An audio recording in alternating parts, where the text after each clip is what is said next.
hama ikindi naco yabajije ngo kubera iki Double J na Kiriku atababona kuri nuze kuri afishe. Twarabarondeye Kiriku yavuze ko ata n'umuziki yawuhebye. Yarabivuze navyo mwumvise. Ngo cyanangaje ryari naciye ndamubona kuri afishe. Manager yaramuhamagaye Kiriku ngira yari umuntu wa mbere, Kiriku yari umuntu wa mbere na Double J abantu ba mbere bahamagawe. Nuko twabivuze yuko twebwe naho bavuye muri Bantu Boy mugabo tuzobashigikira. Tuzokwama tubashigiye, tuzokwama turi inyuma yabo. Balance tout simplement. Kiriku baramuhamagaye aravuga ati jewe n'umuziki narawuhebye. Donc niyanse ngo ya urabona sinza mugabo yavuze ko umuziki yawe.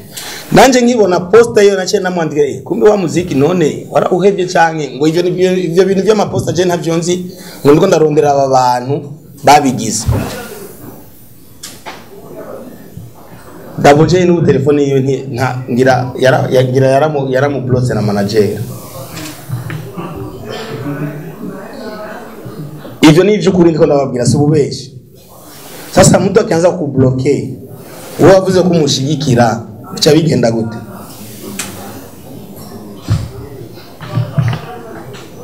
Kavino umesikia jibu.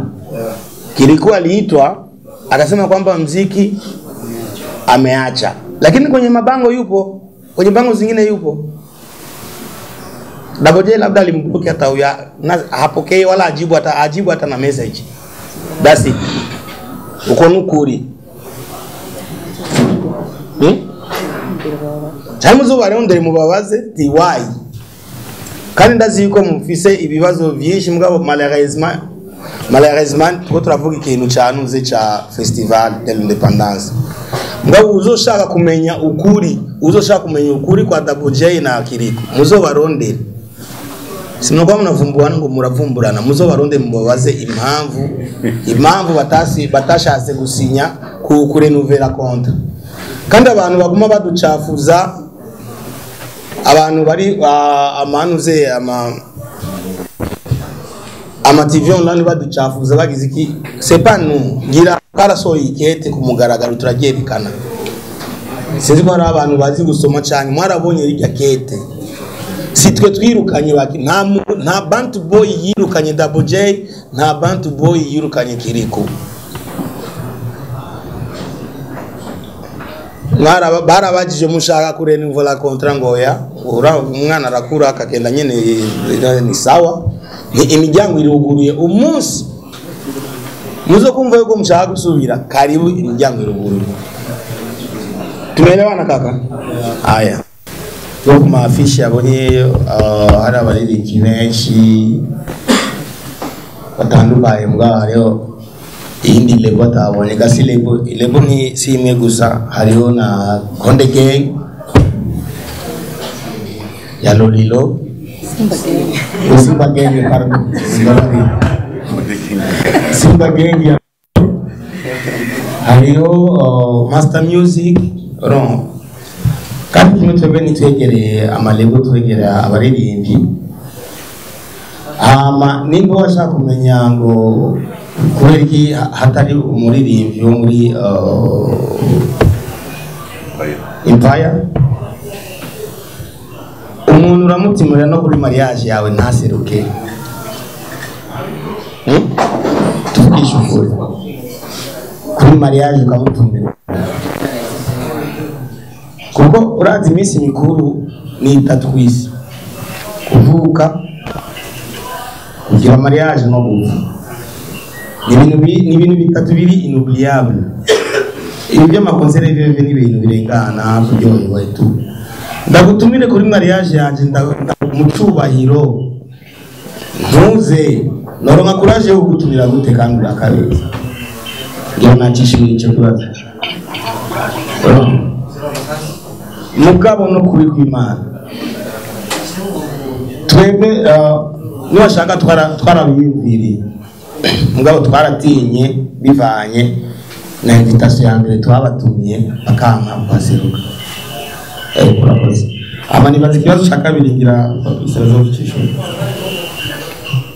yabajije ikibazo kijanye na security, abafana, kavuyo, abacungera umutekano. Kimwe coco casimbira kica kijana n'ikibazo canke ico Christian Savio yatunganiye. Iyi ni festival si spectacle, si show. Ni festival, ça veut dire qu'il veut dire mot festoyer, ni la fête. Tuje kwigina independence. No kuvuga uzo baje kwinjira wese azobaje kwigina independence. Izo tuje gutera kavuye. So tuje kuryoherwa. Nibiyumvire ngo tuje mu bushengo abafana ngo tuje kuryoherwa. Mumenye kwanza connotation y'ico kintu tugiye gukora ni festival de l'indépendance. Kuvuga umunsi tugiye kuryoherwa wa munsi mukuru wacu wa independence. Umwe wese amenye ko ndiko ndaryoherwa independence. Aha arafisa agafana kiwe ndiko ndaryoherwa independence. Ushaka kumbwira umuntu ashaka kuvuga ko ariko araryoherwa independence ariko aratera amabuye. Ibiba banze batahure ko tugiye kuryoherwa independence. Imisi 3 turiko turaryoherwa. Kuvuga umurundi wese ahazoba ari uzoza n'utazavuga ati ubu twese turavyiyumvamwo ko turaryoherwa independence batahura icarijo. Urumva iby'abafana muririmbyi azozana abafana biwe azobazana mugabo turazi ko abamaze kutwemerera bose kuza muri festival batahura ubwa mbere na mbere ico festival ntibaje kugira competition. Oya tuje kuryoherwa hamwe. Yabarimwo competition bari kuzana iby'abafana ngo bazoterera iduru naka na naka. Tuje kuryoherwa independence y'u Burundi. Urakoze bazakora kwishyuye neza. Ikibazo gikurikira ca nsavye ko twariyumviriye, ndashaka kumubwira ko nivyo twarateguye kandi impusha twazironse dutevye mugabo umwanya watubanye muto. Twaravyiyumviriye mugabo umwanya watubanye muto wo gutegura. Mugabo turiko turaraba ko muri edition ikurikira même avant yuko haba n'ibindi bintu banze izunguruke mu bimenyesha makuru mu radio no ma television tubanze tuyidiscute ko ku buryo umuntu wese aza muri festival yatahuye umuco uri muri iyo festival. Ikindi yagiye ko avuga ngo si la préparation tubona ko dushobora turi prêt y'ukuyikora iyo misi 3. Ndibaza ko abakozi bamaze kwituma igikorwa bazi ko abakozi bamaze kwituma igikorwa baragishikanaho bari bipfukana umugabo ntibashikana. Ni naco gituma twatumiye mwebwe kugira ngo twishikanye nivyo twese turiko turirukanka turaba ko byose bimeze neza. Bataje n'abaje ko turiko turaryoherwa independence. Nukuvuga za nguvu zacu zizongera kumva ko benshi bari barabimenya ko biriko bigenda. Imana iriho izodufasha tuyisega misi yose. Umuntu kwishoboza biragoye mugabo twebwe aho tugeza inguvu z'abantu twariteguye bikwiriye kugira dushobore kubaryohera iyo misi 3. Hari ikindi yavuze ngo c'uburyo kikunda gutera ingorane abantu bashize mu buryo bwinshi. Buryo umugambi wose uwize ukawunonosora imbere yo kuwushikanira ujya gufasha nujya gufasha aratahura ko umugambi wizura nonoso bivuye ku civugo bivuye ku bugeno cyo gutegeza gukora umugambi bivuye ku ushaka gushika. Ivyuma biriho, stage iriho, tuzofestoya savye. Ndashaka ucugitawura wowe nyine wabajije ngo le mot festival harimo la fête. Dushira imbere kumva kwa kuryoherwa tugiyemo kwa independence. Ni ngo bakuye stage muri Etats-Unis, stage iriho nimbi yo stage zo dupermeta kuryoherwa turi hamwe abarundi tuvuga ati independence yatuko turayigina izo bidukwiriye mugo ndizotumara amazi nizo nashaka kuyishura kotse.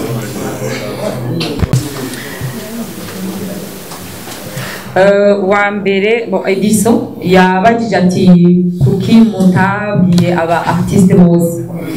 Bira Edison we hari ibiteramo twigeze gukorana tugitangura sinibaza ko ushobora gutumira aba artiste bose n'abantu bafise amafaranga menshi cyane ntashobora gutumira aba artiste bose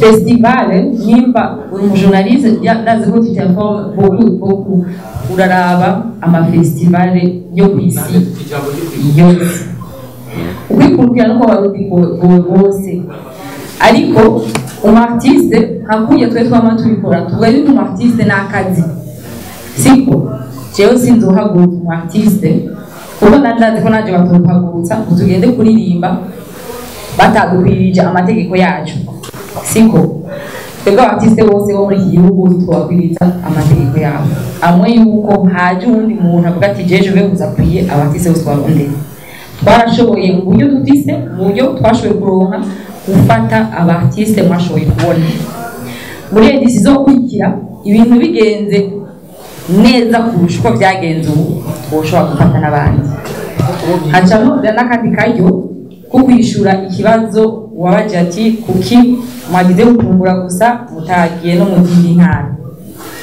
ibyo bintu byose twari tubishaka twashaka ibintu byinshi cyane birusha n'ibyo bibazo nk'uko murabazi ariko byose ça demande les moyens tutabishanye ntituvugire muri isaba les moyens kuduga amautorisation kwangaje abantu twese bashaka kuryohera igihugu cyose mugabo on espère que habuye édition izokurikira ibyo byose bizoshobora gushoboka tudashoboye kuduga tugashobora guhamagaza abari ruguru kuko hariho bamwe twashoboye kuronka bazoza mugabo bidukubye neza tuzoshobora guhamagara n'abarenzabo bose dushobora guhamagara bose n'ibikunda mugabo bikunze bikagenda neza twashobora guhamagara abarusha abo twashoboye kuronka tukagira n'isomene yose si mvule ego nongeye